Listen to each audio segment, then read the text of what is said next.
El experimento de Millikan.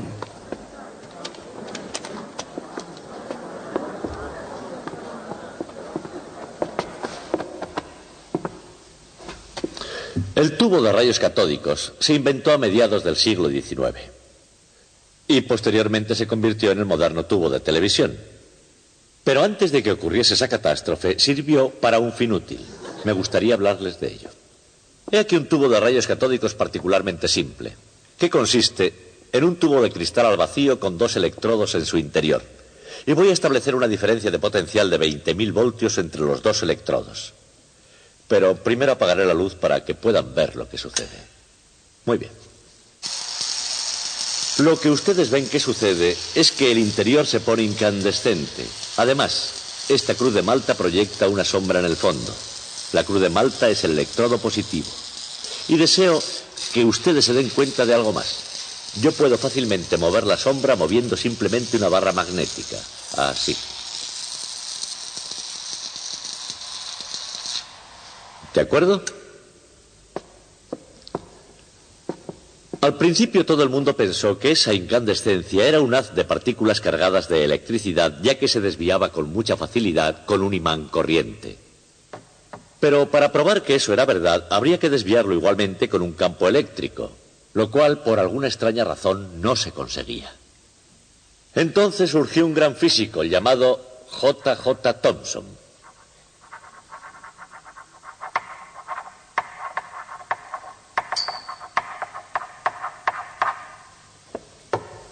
Thomson fue un brillante físico experimental y aunque parezca mentira era bastante desmañado. De él se dice que rompía todos los tubos de rayos catódicos que caían en sus manos. Aquí tenemos un duplicado de uno de los tubos de Thomson, que por ser de su propiedad también está roto. Thomson se dio cuenta de que la razón por la cual el campo eléctrico no actuaba era que el vacío en el tubo no estaba bien conseguido. Y también se imaginó que la razón por la que el vacío no era suficiente era porque el gas quedaba pegado a las paredes del tubo cuando lo cerraba herméticamente el soplador. Thomson pensó que podría solucionar ese problema calentando el tubo en el momento de ser cerrado y mantenía los tubos en un horno caliente mientras el soplador de vidrio los cerraba. Y el truco funcionó. Después de hacer eso, el campo eléctrico desviaba el haz. Y así pudo demostrar que el haz se componía de partículas cargadas eléctricamente y que esas mismas partículas cargadas podían proceder de cualquier materia que fuera. Lo que Thomson consiguió fue la primera partición del átomo, demostrando que la última e indivisible partícula de la materia en realidad tenía otras partes interiores. De todas formas, la nueva partícula debió llamarse de algún modo que hiciera honor a Thomson, y aunque él quiso llamarla el corpúsculo, tal nombre no cuajó, porque ya había sido bautizada con otro nombre, el nombre de electrón.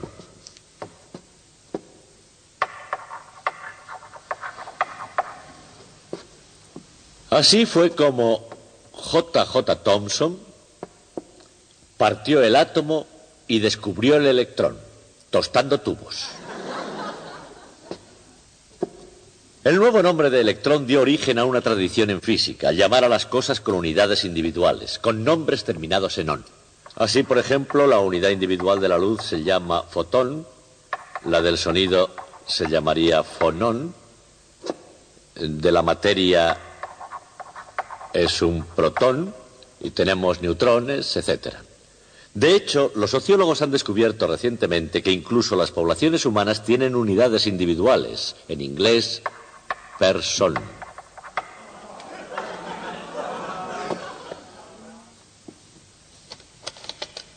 Después de haber dividido el átomo y haber descubierto el electrón, quedaba la importante tarea de medir la carga eléctrica del electrón, carga que se logró medir en uno de los experimentos clásicos de la física llevado a cabo por el gran investigador americano Robert Andrew Millikan. Una pequeña cubeta de aceite, un sólido puchero de hierro, bastante energía, un toque de disciplina, un poco de creatividad y quizá un toque de genialidad. Esos eran los ingredientes esenciales en las recetas experimentales de los físicos. El científico Robert A. Millikan. El cometido: medir el valor de la carga eléctrica del electrón. Tiempo de preparación: casi medio siglo.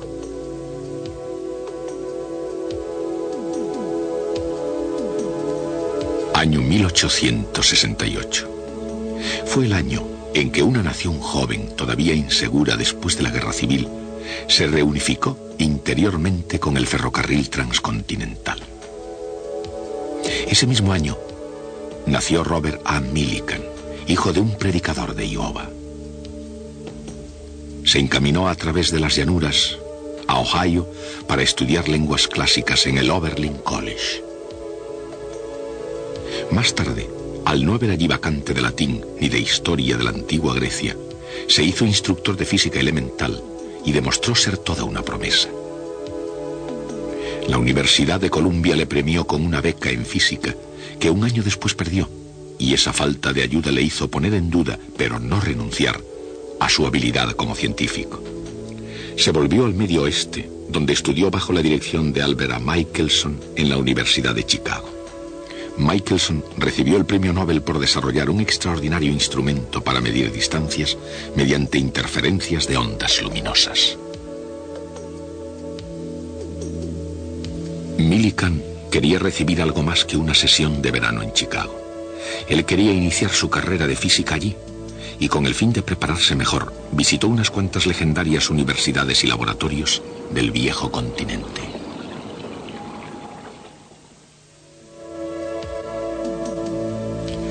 Antes de que Norteamérica llegara a destacar, Europa era el continente donde se inspiraban la mayoría de los descubrimientos científicos.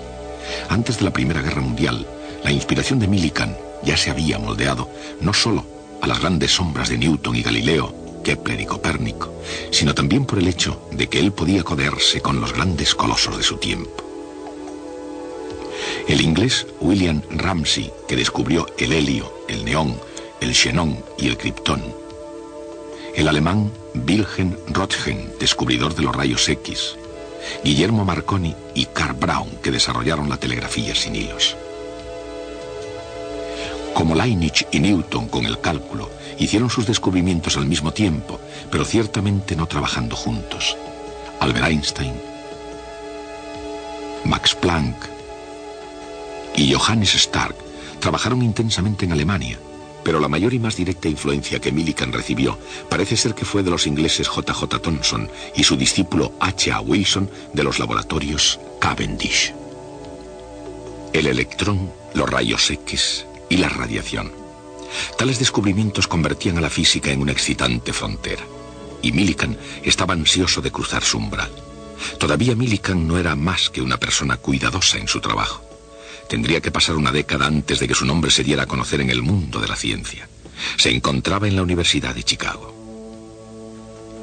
Por aquella misma época, Marie Curie había recibido el Premio Nobel de Química y ya tenía otro de Física. Millikan comenzó a medir la carga eléctrica de un electrón. Los fundamentos ya habían sido establecidos por Thomson, que recibió el Premio Nobel en 1906 por sus investigaciones sobre cómo conducían los gases la electricidad. Este brillante caballero inglés había descubierto el electrón e inventado el método de la niebla para medir su carga. Esta cámara se había inventado para estudiar las nubes de la atmósfera, pero en manos de Thomson y de su colega H.A. Wilson sirvió para algo más que para su primitivo objetivo. Una súbita expansión de aire saturado con vapor de agua forma nubes. Si hay partículas de polvo en las que condensarse, ese vapor sobresaturado también se condensaría sobre iones, que son partículas cargadas de electricidad creadas por un tubo de rayos X. Cada gota de agua tendría la carga eléctrica de un electrón. Y siendo esto así, Thomson y Wilson consiguieron determinar la carga media en una gotita. El método de la cámara de niebla era muy difícil. Los experimentos que se requerían para medir la velocidad de caída de la nube en un campo eléctrico se veían sujetos a innumerables incertidumbres. No obstante, lograron finalmente una estimación de la carga del electrón que era correcta en su orden de magnitud. Para un hombre como Millikan, aquello era una puerta abierta para su particular talento. Medidas precisas de las magnitudes físicas más fundamentales.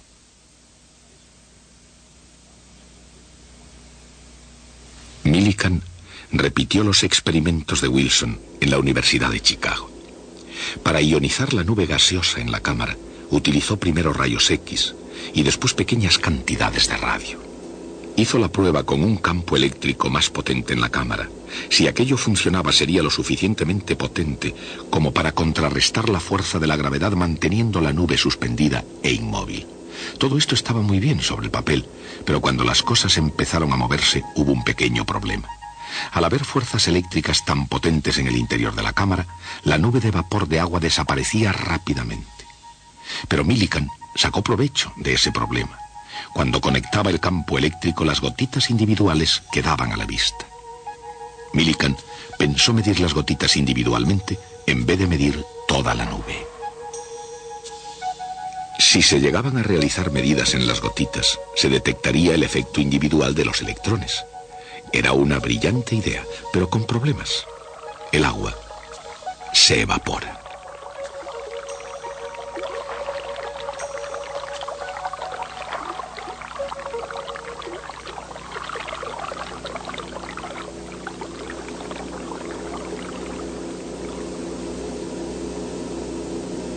Millikan pensó, y en vez de gotas de agua, ¿por qué no utilizar gotas de aceite?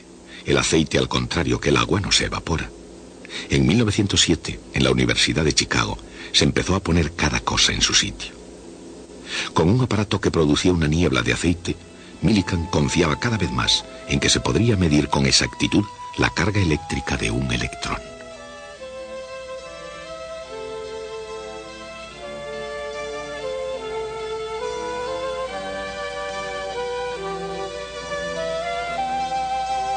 Dirigido por Millikan, Harvey Fletcher, estudiante graduado de la Universidad de Brigham Young, sugirió un atomizador. El primer aparato de Fletcher para el experimento con la gota de aceite fue, como la idea original de Millikan, un aparato sencillo, potente y en todo caso brillante. Era una combinación que empezó a funcionar.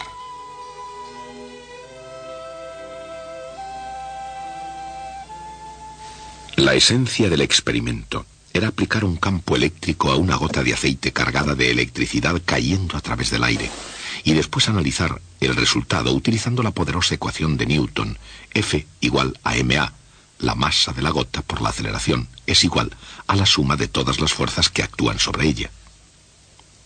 ¿Y qué fuerzas actúan en una gota de aceite que cae? La fuerza de la gravedad, por supuesto, y está el efecto de la viscosidad. Aunque solo sea durante una millonésima de segundo, una gota de aceite tiene la aceleración de un cuerpo en caída libre. Pero después de esa millonésima de segundo, alcanza la velocidad final. Como cualquier esfera que cae por un fluido viscoso, cae con velocidad constante. La fuerza de la viscosidad sobre una esfera en movimiento, descubierta por el físico inglés George Stokes en el siglo XIX, es igual a 6pi por el radio de la esfera, por la viscosidad del aire, por la velocidad de la esfera. La velocidad aumenta rápidamente hasta que la fuerza de la viscosidad es suficientemente grande como para contrarrestar la gravedad.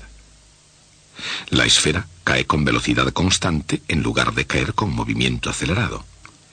Millikan tenía que medir esa velocidad para conocer el tamaño de cada gota. Incluso con un potente microscopio, las gotas eran demasiado pequeñas para poder verlas. Lo que Millikan veía parecía como una estrella en la noche, un puntito de luz del que no podía llegar a percibir su forma esférica. Pero observando esa estela desplazándose lentamente desde una señal a otra de su microscopio y utilizando la densidad conocida del aceite, podía conocer el tamaño con toda precisión.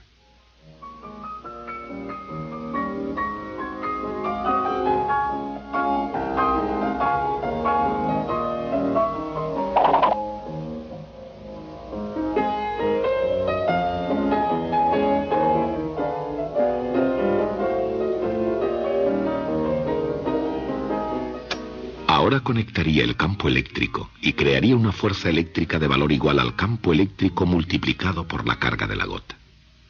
Esa carga es la que Millikan realmente quería hallar.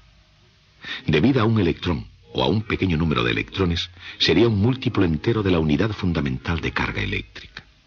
Con la fuerza eléctrica podía dirigir la gota hacia arriba, hasta que de nuevo alcanzara una velocidad constante. Junto con la velocidad medida con el campo desconectado, la nueva velocidad le dio todo lo necesario para hallar la carga.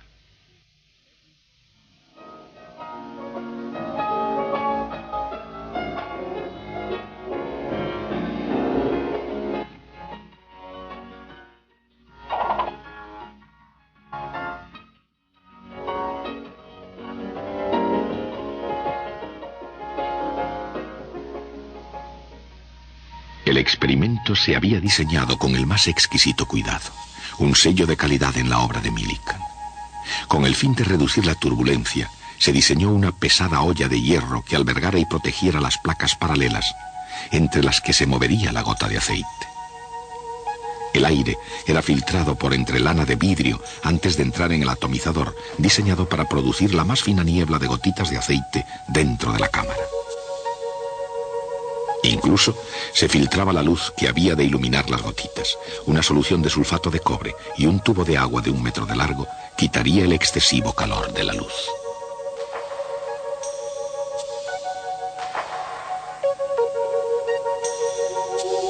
Una vez llegado el momento, Millikan comprobó que nada entorpecería su experimento. Cronómetro en mano, observaba por el microscopio hora tras hora el interior de la cámara. En lo más profundo de la cámara, él vería una única gotita de aceite cargada eléctricamente y brillando incandescente como una estrella. Por la influencia de la gravedad y de la viscosidad, la gotita caería. Hacia abajo, por el interior, el puntito brillante caería hasta llegar a la señal superior. Millikan pondría en marcha su cronómetro. La gotita continuaría cayendo hasta alcanzar la señal inferior. Millikan anotaría el tiempo que habría tardado cada gotita en la caída. Después, conectaría el campo eléctrico, convirtiendo así la gotita de aceite en una estrella ascendente. Al llegar a la señal inferior, pondría de nuevo en marcha su cronómetro hasta que la gota en ascenso cruzara la señal superior. Una y otra vez, Millikan iba apuntando el tiempo que una gota necesitaba para ascender y para caer. A veces observando una simple gotita durante horas y horas, iba tomando, registrando y analizando cientos de medidas para dar la medida más precisa hasta el momento de la unidad fundamental de carga eléctrica. La medida publicada finalmente por Millikan fue 4.77 por 10 elevado a menos 10 unidades electrostáticas. Difería solamente en un 2% respecto del resultado obtenido por él antes de utilizar aceite para el experimento.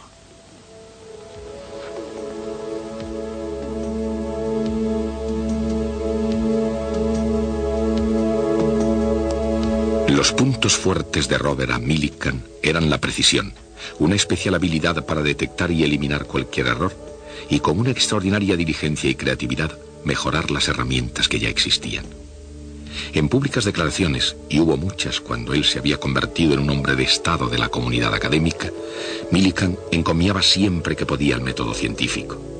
La responsabilidad del científico era hacer medidas sin predisposición y dejar que la naturaleza dictara las respuestas. La tarea del científico era hacer todas las medidas con todo el esmero que fuera necesario y publicar todo, determinando el significado de los datos en cada respuesta. En eso consistía la tarea de un científico, y los científicos del estilo de Millikan entendieron el significado de este trabajo.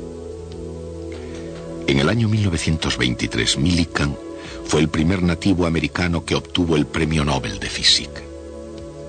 Millikan continuó dirigiendo el Instituto de Tecnología de California, una institución americana, y él mismo llegó a ser una institución. Su nombre llegó a ser y continúa siendo sinónimo de progreso científico. En la primera mitad del siglo XX, su imagen, junto con la de Albert Einstein, fue la del más famoso físico en América del Norte.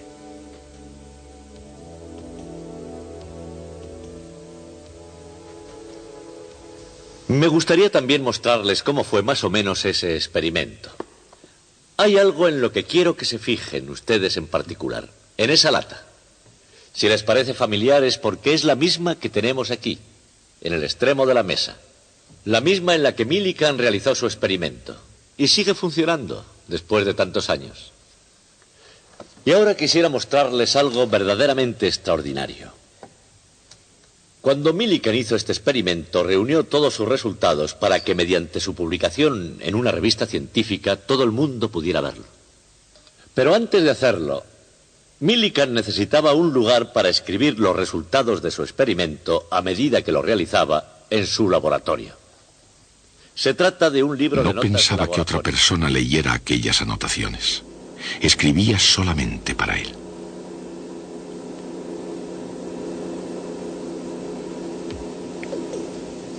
Esta página está fechada miércoles 20 de diciembre de 1911. Aquí Millikan anotó la temperatura y la presión de la habitación.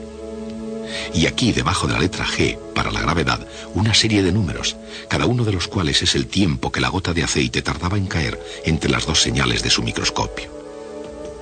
Luego, otra columna de números análoga, bajo la letra F, el campo eléctrico, y de nuevo el tiempo que tardaba la gota de aceite en caer.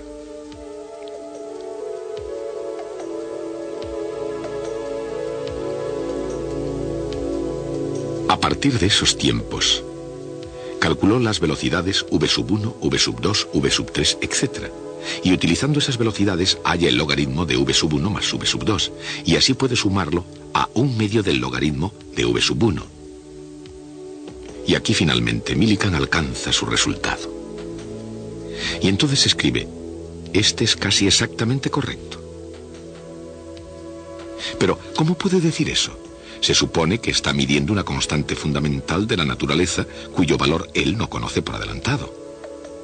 ¿Por qué dice, este es correcto? En otra página escribe, belleza. Y en otra, belleza, publicar. Y en otra, muy bajo, algo está mal. Y luego hace una anotación que es toda una revelación. Distancia no segura, 1.273. Ahí está. Cuando obtiene un resultado que no le satisface, no lo desecha, porque eso sería un fraude.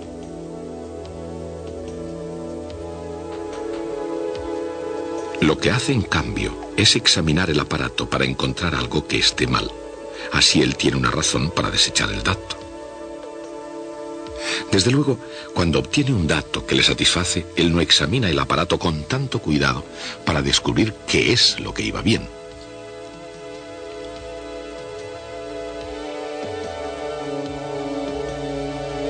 Es obvio que eso crea un poderoso sesgo en su método para obtener el resultado que desea. Otra página. Aquí, todavía mejor. Belleza, publicar. Y así, todo el tiempo en páginas y páginas y páginas.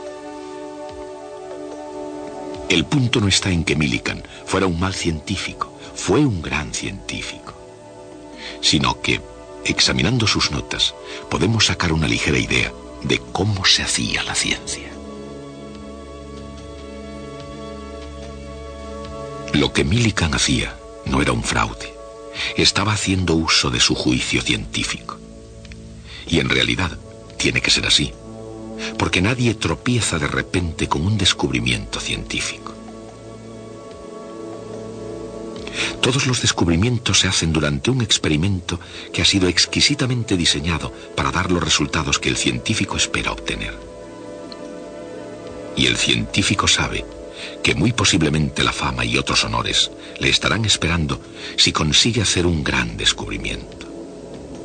Entonces, ¿qué impide que alguien haga un descubrimiento que no sea auténtico? La respuesta es que el experimento se puede repetir en alguna otra parte y por alguna otra persona que vea si es correcto. Con frecuencia se dice que el inmenso éxito de algunos proyectos científicos se debió a algo llamado método científico, y que una parte clave de ese método es la recogida de los datos científicos de forma desapasionada y sin prejuicios. Y que si otros campos fueran capaces de imitar ese mágico método científico, tendrían exactamente ese mismo éxito. Pero de hecho, ese no es el caso, porque la pasión y los prejuicios nunca están lejos del proceso científico. La salvaguarda no reside en que haya científicos desinteresados, sino en el hecho de que todos los científicos, en el fondo de su ser, creen que sus experimentos pueden ser repetidos. Ese credo es el dogma principal de la fe de todos los científicos. Y yo tengo fe en estar aquí de nuevo el próximo día. Hasta hoy, el experimento de la gota de aceite de Robert A. Millikan descuella como una de las mediciones clásicas en la historia de la física.